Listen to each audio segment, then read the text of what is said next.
Hello everyone, welcome back to my channel. So कल मेरा exam था एसबीआई क्लर्क मेंस का और मेरी थी सेकंड शिफ्ट।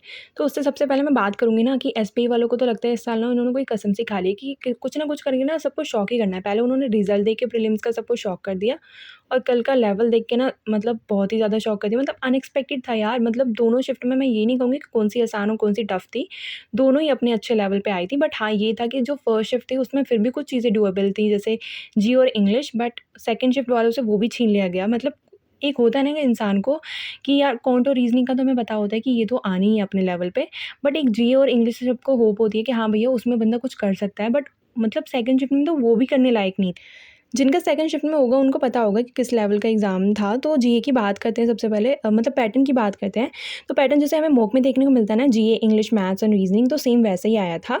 अगर जीए की बात करूँ तो मोस्टली क्वेश्चन जनवरी और दिसंबर मंथ से पूछे गए थे। अब किस टाइप के क्वेश्चन पूछे थे तो वो तो एक वीडियो में बताना मुश्किल है। बट हाँ, कुछ क्वेश्चन जो मेरे को याद हैं, जैसे ग्रीन बॉन्ड रिलेटेड क्वेश्चन पूछा गया था, टॉप 3 क्लीनेस्ट सिटी पूछी गई थी और वेटलैंड सिटी पूछी गई थी।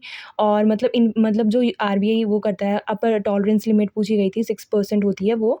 और डिजिटल पेमेंट इंडेक्स का बेस ईयर पूछा गया था। इसके अलावा एक क्वेश्चन मुझे जो लगता है कि सबने उसमें गलती करी होगी, ये पूछा गया था कि ऐसा कौन सा पेमेंट बैंक है जो स्टॉक एक्सचेंज में लिस्टेड है। तो मोस्टली बच्चों ने ना, मतलब इंक्लूडिंग मैंने भी वही करा है, मैंने पेमेंट बैंक करा है और मेरे को लगता है मोस्टली ने वही करा होगा। बट उसका आंसर कुछ और निकला, जाके फिनो पेमेंट बैंक निकला। उसके अलावा एक क्वेश्चन दे रखा था यूपीआई रिलेटेड, कि यूपीआई का ना पूछ रखा था जनवरी या दिसंबर मंथ का, कि मतलब वैल्यू या वॉल्यूम। मतलब मैं कन्फ्यूज़ हूँ कि वैल्यू पूछी गई थी या वॉल्यूम पूछी गई थी, वो मुझे याद नहीं आ रहा। अगर किसी ने करा हो तो वो मुझे ज़रूर बताना। तो इस तरीके से मेरे जीए में जो हैं टोटल अटेम्प्ट 25 रहे हैं।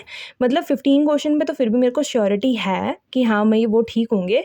बट बाकी के जो मैंने क्वेश्चन करे वो मैंने थोड़े रिस्क लेके करे हैं। मतलब मुझे उनमें थोड़े डाउट थे बट फिर भी मैंने कर दिया। मैंने कहा कि हो सकता है कुछ गलत और कुछ सही भी हो जाए। तो मैंने देखा तो कुछ गलत भी हैं, कुछ सही भी हैं।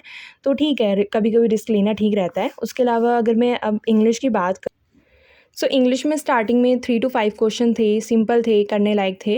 और इंग्लिश ना, मैं कहूँ ना, ऑल ओवर इंग्लिश का लेवल मैं ये नहीं कहूँगी कि बहुत ज़्यादा हार्ड आया था, बट बहुत ज़्यादा लेंदी था। मतलब इतने बड़े बड़े पैराग्राफ दे रखे हैं, उसके हमें आंसर करने हैं, बंदा वही पैराग्राफ पढ़ने में टाइम लगता है। उसके अलावा फिलर्स थे 5 क्वेश्चंस और उसके अलावा पैराजम्बल थे, 2 क्वेश्चन थे, ईजी लगे मुझे वो। इसके अलावा एरर डिटेक्शन आई थी। एरर डिटेक्शन भी मतलब उतनी भी ज़्यादा टफ नहीं थी जितनी मतलब देखने को मिलती है, ठीक थी एरर डिटेक्शन। उसके अलावा आरसी थी, 2 आरसी थी, एक में 7 क्वेश्चन थे, एक में 8 क्वेश्चन थे। एक आरसी मैंने छोड़ दी थी और एक आरसी मैंने अटेम्प्ट करी थी। और उसमें कुछ क्वेश्चन फिलर में दे रखी थी, मतलब ए, बी और सी में क्या फिल होगा वैसे करके था। और वर्ड अरेंजमेंट के 5 क्वेश्चन दे रखे थे और ईडीएम रिलेटेड थे। मतलब इतना बड़ा पैरा सा दे रखा था, वो पढ़ने के बाद हमें निकालना था कि कौन सा ईडीएम नहीं लगेगा, कैन नॉट करके था उसके अंदर। तो ये था ऑल ओवर इंग्लिश का लेवल। तो मेरे इंग्लिश में 30 अटैम्प्ट रहे हैं।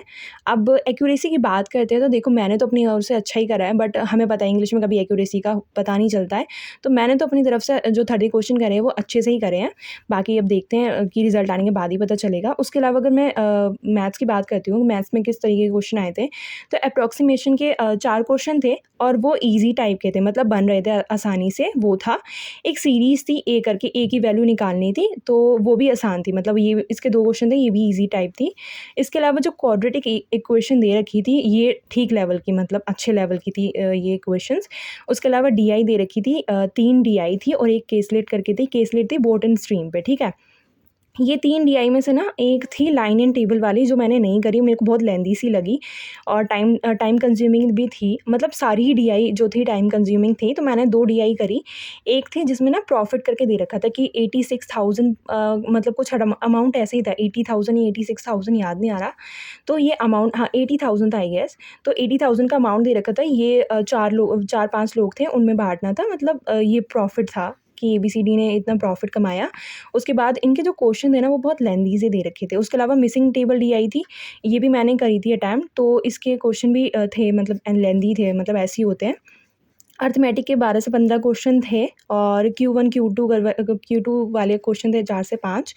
तो ये टोटल मतलब कॉन्ट्स में थे। तो कॉन्ट्स में मेरे सिर्फ 20 ही बन पाए, बिकॉज बहुत ज़्यादा टाइम कंज्यूमिंग क्वेश्चन थे और पता है डर भी लग रहा था, तो बार बार चेक करने पड़े थे कि मतलब ठीक कर रहे हैं कि नहीं कर रहे।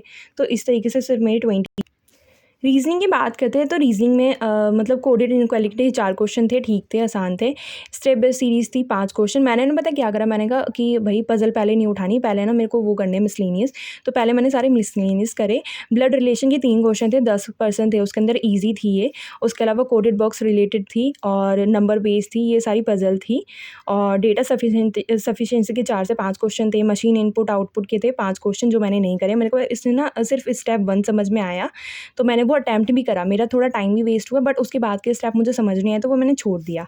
उसके अलावा यही था कि लीनियर में 8% थे और इसमें ना टोटल कार दे रखी थी। ये भी मैंने अटेम्प्ट करने की कोशिश करी, बट ये मेरे से फिर बाद में नहीं बना, तो मैंने छोड़ दिया।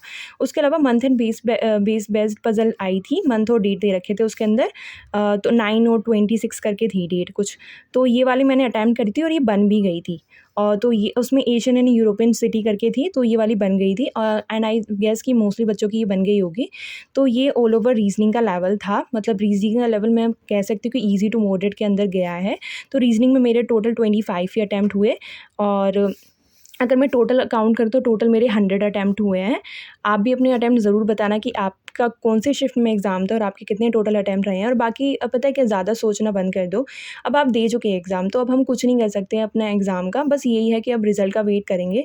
और अब मेरे को भी नहीं पता कि इस 100 में से कितने गलत और कितने सही होने वाले हैं। और बाकी तो रिज़ल्ट के बाद ही पता चलेगा, तब तक तो देखते हैं अब क्या होगा। बाकी तो I hope you like this video. Thanks for watching, bye.